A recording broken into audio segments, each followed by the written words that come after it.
capítulo 11.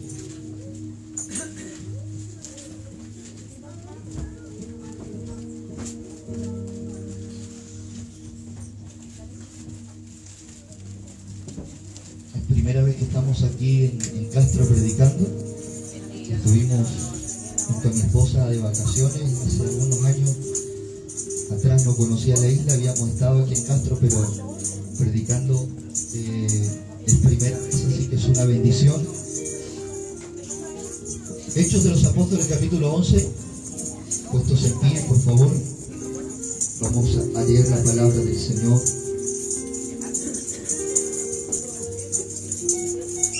Hechos capítulo 11. ¿Me escuchan bien atrás, cierto? Muévanme la mano si me escuchan atrás bien. ¿Sí? El tema de hoy día se llama Usurpando Identidad. Ese es el título del mensaje.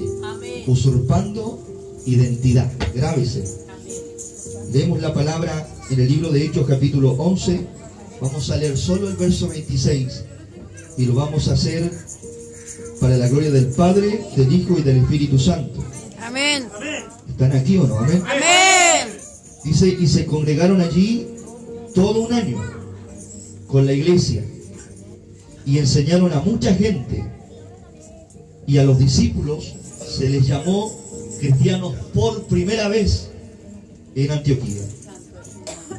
Y se congregaron allí todo un año con la iglesia y enseñaron a mucha gente, y a los discípulos se les llamó cristianos por primera vez en Antioquía.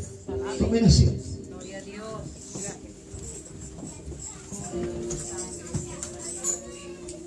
Siéntese pero no se cae.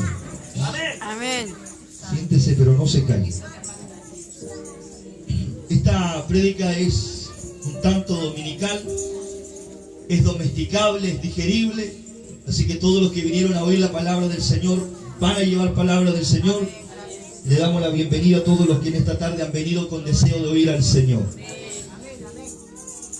Tengo entendido, hermanos, y en nuestra trayectoria ministerial entendemos de que ciertamente todo lo que se viene a hacer al culto es importante. Adorar es importante, alabar es importante, orar es importante, presentar nuestras cargas es importante, una oportunidad, una gratitud es importante. Y la palabra también lo es. Amén. No debe perder su importancia la palabra del Señor en un culto.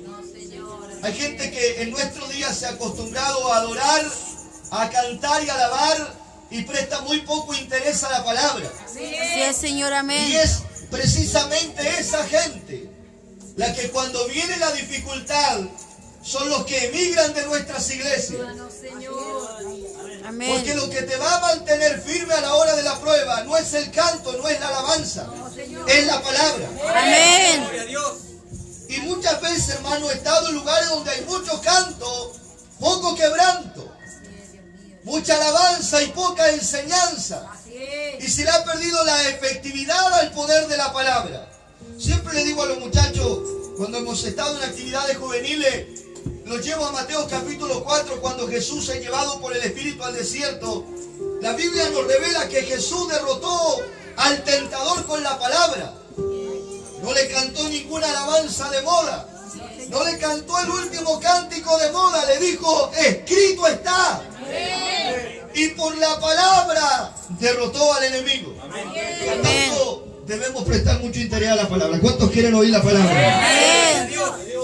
Amén. El libro de los Hechos de los Apóstoles, hermanos, es un libro extraordinario, 100% recomendable para todo nuevo creyente, para todo nuevo convertido, porque desde allí se destilan, se desprenden todo lo que es la formación y la base de la iglesia. Muchas veces he llegado a lugares donde por allí las iglesias tienden a adoptar ciertas ideas, ciertas tendencias para poder atraer a la gente. Yo siempre digo a la gente, si queremos tener un buen modelo a seguir, la iglesia primitiva es el principal modelo. Una iglesia que oraba, que ayunaba, que adoraba y que vivía en el temor de la palabra. Eso es suficiente para que la gente se convierta a Cristo. No necesitamos ni mucha bulla, ni mucha cosa, ni mucha parnafelaria. El poder de la palabra y del Espíritu Santo es necesario. ¿Cuánto dicen amén? Amén. Amén. y prediquen el Evangelio. Solo eso. Vayan y prediquen el Evangelio. Y yo los voy a acompañar con señales, prodigios y maravillas. Porque Dios no solo nos envió con una palabra, también nos envió con señales. ¿Cuánto alaban a Dios por eso? Amén. Y es eso lo que nos diferencia de las demás religiones. Las demás religiones tienen teoría, tienen palabras, tienen filosofía, hueca, sutileza, teología muerta. Pero en la iglesia hay una palabra viva. Amén. Y hay poder. ¿Cuántos dicen amén? Amén. ¿Cuántos creen que hay poder de Dios aquí en esta Amén. iglesia? Gloria a Dios. Amén. Y Dios comienza a glorificarse. Lo que vemos en el libro de Hechos de los Apóstoles, en el capítulo 2, simplemente es la investidura de poder del Espíritu Santo a la iglesia. Algunos dicen que la iglesia nace en el día de Pentecostés. Es un concepto errado. La iglesia nace en el Calvario. Cuando Cristo derrama su sangre por nosotros, en ese preciso momento estaba naciendo la iglesia. Y en el día de Pentecostés lo que simplemente ocurre es la investidura de poder del Espíritu Santo sobre la iglesia. El Señor nos bendiga. Amén. ¿Ya? Entonces comienza Dios a hacer una manifestación gloriosa, extraordinaria. En aquellos días comienza Dios a libertar a los endemoniados. El Señor sana al cojo a las afueras del templo, hermoso, hermano. Una unción extraordinaria, hermano, en el libro de los Hechos de los Apóstoles, el primer discurso de Pedro, donde se salvaron 3.000 almas, hermano, que se conoce como la primera gran cosecha de los días de Pentecostés. Su segundo mensaje, 5.000 almas se convirtieron en extraordinarios. Cuando yo veo las bases de la iglesia primitiva y analizo nuestros días, yo digo que ¿qué es lo que sucede en la iglesia de hoy día? Porque el mismo Espíritu, el que está con nosotros, y realmente deberían haber resultado efectivos en la iglesia de hoy, pero hay algunos detalles que están deteniendo el crecimiento de la iglesia. Así es, Señor. Amén. El Señor nos bendiga. Amén. ¿Cuántos están con gozo todavía? Amén. ¿Quién vive? Cristo. A su nombre. A su nombre. Gloria. Alabado sea el nombre del Señor. Y llegamos al libro de los Hechos de los Apóstoles. A todo esto, todo este movimiento había traído una gran persecución. Porque desde el judaísmo nace el cristianismo. Así es, Señor. Y todo el judaísmo ve como una amenaza el surgimiento del cristianismo. Recordemos que es a Jesús a quien los propios líderes religiosos de la época habían matado. Y sus seguidores arman un movimiento dentro de la misma base de Jerusalén y comienzan a predicar a Jesús de Nazaret. Por eso más tarde Gamaliel, un prestigioso hombre rabino, dice, ¿saben? Déjenlo. Porque si esta obra es de los hombres se va a desvanecer, pero si esta obra es de Dios, no la podréis destruir. Muchos se han levantado. Se levantó Judas, se levantó Teudas, se levantaron muchos. Ellos murieron y murieron sus movimientos también. Dejadlos, no sea que os halléis luchando contra Dios. Y han pasado más de 2000 años y todavía se sigue predicando el nombre de Jesús. Amén. ¡Qué bueno! Esta obra no es de hombre. Podrán destruir ministerios, podrán destruir pastores, podrán destruir ministros, podrán destruir iglesias, podrán quemar templos, pero la obra es de Dios. La obra es de Dios. Esta no es obra de hombre, esta es la obra de Dios. Y el Dios que la levantó hará que permanezca. Alabado sea el nombre del Señor. ¿Cuánto da gloria a Dios por eso? Amén. Gloria a Dios. Gloria a Dios, gloria a Dios. Pertenecemos a la verdadera iglesia, la iglesia de Cristo. Fundamento y baluarte de toda verdad. Y se comienzan a dispersarlo, hermano. Yo encuentro a muchos locos por allí cuando ando predicando, orando con micrófono, hermano. Señor, manda un avivamiento. Manda un avivamiento. El tema es que cuando viene avivamiento viene persecución. Y que más ratito lo vamos a tocar también. Cuando viene, tiene tiempo, ¿verdad? Están apurados. Aquí el único apurado soy yo hoy día. Tengo que regresar a Puerto Montt. Pero me voy a bajar como 5 para las 8 más o menos, así que tranquilo, ¿no? Se le fue el gozo. Que Dios nos bendiga. Amén. ¿Ya? Entonces, cuando entendemos esos principios, nos damos cuenta de que viene una dispersión. Y los discípulos comienzan a ser dispersados. Y esto también trae temor, porque para predicar el evangelio hay que ser valiente. Amén. Y más en un aire de persecución habría que tener agallas, había que tener pantalones para predicar. Porque andaba por ahí un hombrecito llamado Saulo de Tarso prendiendo a todos los cristianos, metiendo en la cárcel, pidiendo carta a todos los procónsulos de las ciudades, ¿verdad? Para meter preso a los cristianos. Entonces, hoy día aquí agarra cualquiera una Biblia, se viene al culto y me voy a la iglesia. Me voy al ministerio Revelación siglo XXI. Claro, porque no hay persecución. Así es, Señor. Así es, Señor. Yo predicaba días esta misma semana en la radio. ¿Qué va a pasar cuando a estos gobiernos ateístas que nos están liderando se les ocurra quitar las Biblias y se les ocurra promulgar esta ley que ya está en trámite, que es la ley Mordaza? ¿Qué va a pasar con esta cantidad de feligreses que tenemos por montones en este país bendito llamado Chile? Misericordia, Señor. Cuando algunos cristianos le preguntan en la calle, ¿tú vas a la iglesia? Y el sinvergüenza dice que no. Si ahora que estamos en libertad de culto, muchos se atreven a negar al Señor, ¿qué va a pasar mañana? Misericordia, Señor. Se le fue el avivamiento. Dominio, Señor. ¿Están aquí o no? Amén. Algunos ni pestañean, parece que se murieron. A su nombre sea la gloria. ¿Están vivos o no? Amén. Mira el que tiene al lado, a lo mejor se murió y no nos dimos cuenta. Que Dios nos bendiga. Amén. Hay algo extraordinario, hermano. Estos hombres, dice la palabra que algunos se atreven ya, para que lleguemos al capítulo 11. Ya, yo creo que ya me entendieron un poco el nacimiento de la iglesia, ¿verdad? Si no, los tengo 2 horas con la introducción. El capítulo 11 dice que Bernabé y Saulo visitan a los hermanos de Antioquía.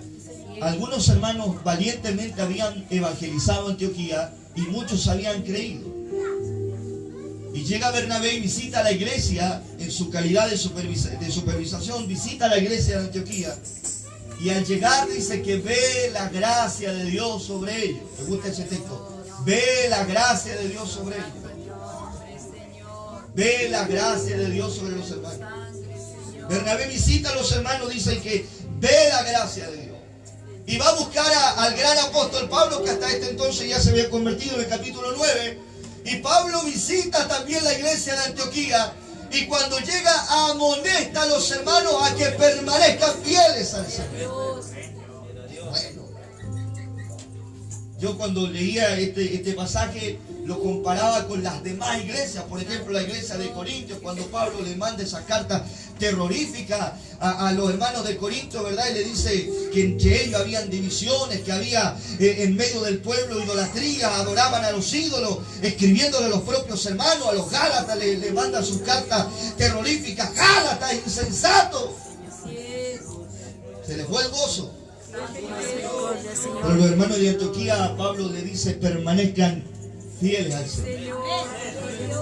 Se ve que el testimonio de esa iglesia estaba a la altura de lo que decían llamarse. Aquí.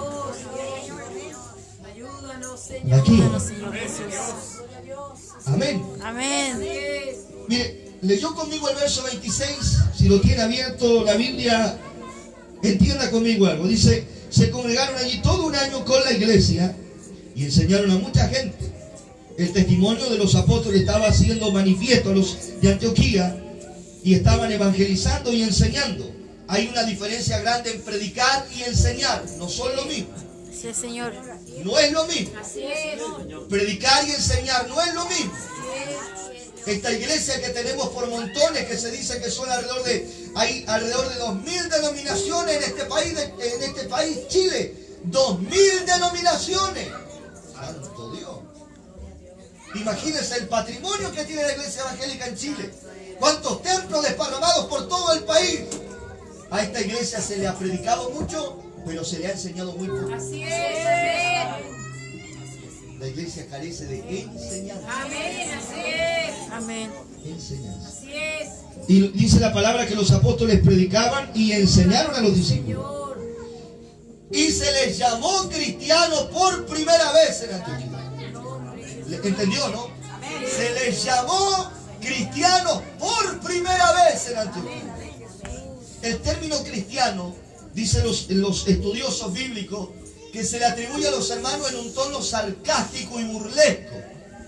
¿Por qué? Porque estos eran los que predicaban y seguían las enseñanzas del Cristo. Por eso le llaman cristianos. Pero me gusta esta terminología porque cuando yo leo el texto dice que le llamaron. No se llamaron. No se autoproclamaron. Le llamaron. Yo durante todo el año estoy predicando. Recorro una cantidad de iglesias y denominaciones. Todos los fines de semana estamos en una ciudad distinta. Y recorro diferentes iglesias y por ella tengo la oportunidad de oír a mucha gente. A veces por eso los evangelistas en nuestra casa, en nuestro refugio, porque estamos todo el año rodeados de gente. Cuando llegamos a casa como que respiramos. Es nuestro refugio de paz porque estamos rodeados de gente, gente buena y gente mala, alaben. Amén. Gente que te abraza de verdad y gente que quiere botarte a las patadas de la iglesia. Señor, bendito Dios. Su nombre es la gloria. Señor, amén. Cuando llegamos a nuestra casa es nuestro refugio de paz. Y cuando llegamos a la casa entendemos ciertos principios y nos educamos en la palabra. Y ahí entendemos lo que significa verdaderamente el principio de ser cristiano. Porque yo paso por mucha iglesia, recorro mucho y encuentro a muchos locos diciendo yo soy cristiano. Es más, si yo le preguntara a toda esta asamblea que está aquí cuántos son cristianos, yo creo que un 99,9% se atrevería a levantar la mano diciendo yo soy cristiano. El tema no es que te llames, el tema es qué dice la gente de ti. Sí, Señor. Porque cualquiera hoy día se llama cristiano. Amén. Y en tono ofensivo y repugnante cualquier pelagato se llama cristiano. Pero de ahí tener la talla y la moral para llamarse es otra cosa. Amén. Señor, bendito Dios. Yo recuerdo que cuando vivía en el campo, hace 3 años me fui a vivir en la ciudad y toda mi infancia la viví en el campo. Y cuando era chico, tenía como 10, 11 años de edad, había un tiempo, un ambiente muy lindo en el lugar de Avellanal, que queda aquí cerca de Pargua, cuando atraviesan el canal. Allí vivía yo. De repente, después de esa campaña, alguien llegaba y decía, ¿sabe? Me hice cristiano. Me hice cristiano. Ese era el término que muchos usaban en el campo. Me hice cristiano.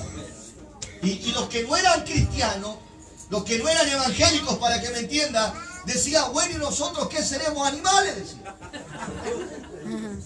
Porque se le atribuye el término cristiano a alguien que vive, a alguien que respira, a cualquier ser humano.